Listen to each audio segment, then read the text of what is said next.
Mới thứ này sai. Sai được nha.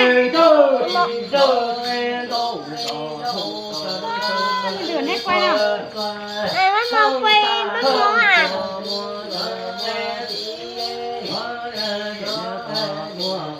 Rồi đấy.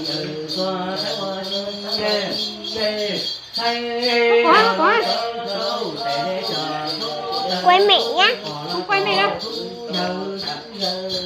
Chuẩn bị hết. Muốn qua lên cao cao. Muốn cao lên qua lên cao quay trở về xuống.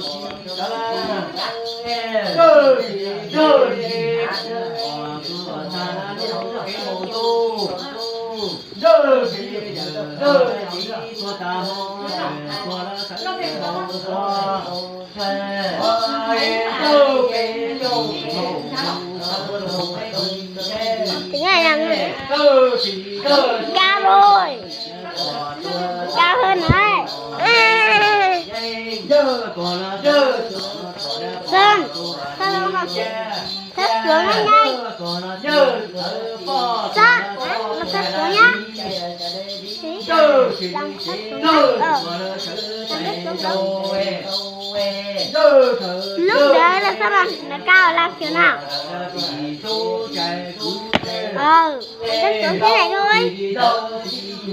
Cao lên thế yêu mà. Lại thấp xuống mà. Đây. Trông thấy à? Sẽ làm thấp xuống thế rồi. Cao hơn nữa. Nữa. Thế này nó đủ rồi. Làm như nếu tiếng uống sữa ông mà mắng cho mình đây. Ôi. Tiếng uống sữa nó cao lên thì ông mà mắng cho mình đây. Cao như vừa đấy.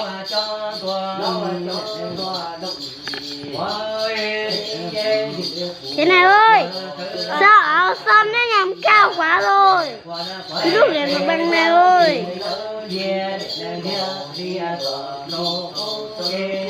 Lúc lên nó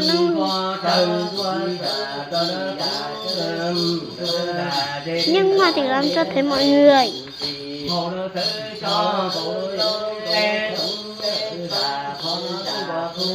Mà không thấy cái quạt. Quạt á. Không thấy bà.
ôi đi ôi già trời đã vinh đê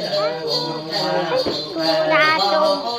có thể nhà nhà tu tu và thế cả đó thế nhà từ nhà té có có có chính có nhà gì có nhà đó tu có những cháu thế hơ hơ tu mong thế hơ tu có thì có tràn ôi thay một phần lên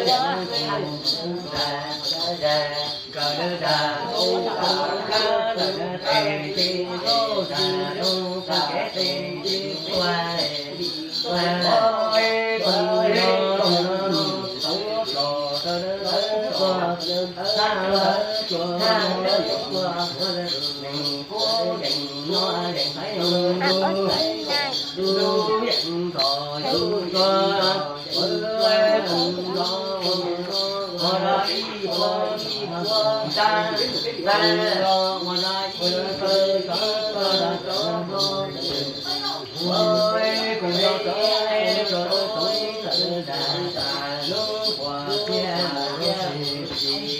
không cần có đã có tu đi đò quá thì cũng không phải có thấy có đồ chỉ đâu phải nhìn đến gì đâu như này cũng đây không xe thấy chân tình.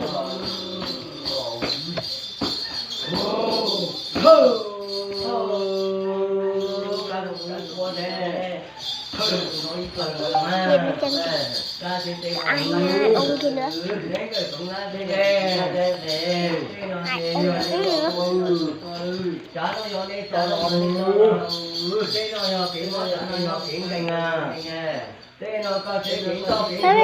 Chả qua nó bật người.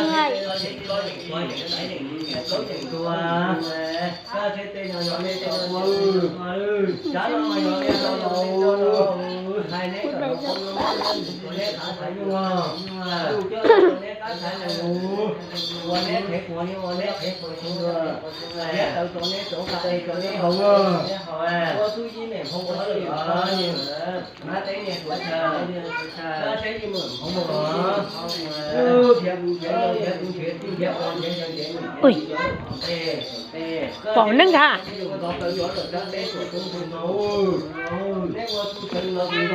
Chúa ơi, chứ. Bỏ nữa. Ai đó. Để bỏ ra.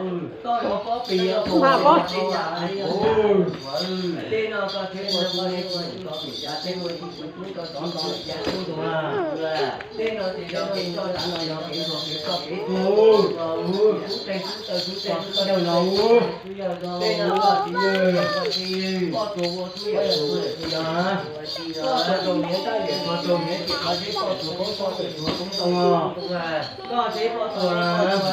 Ấy da.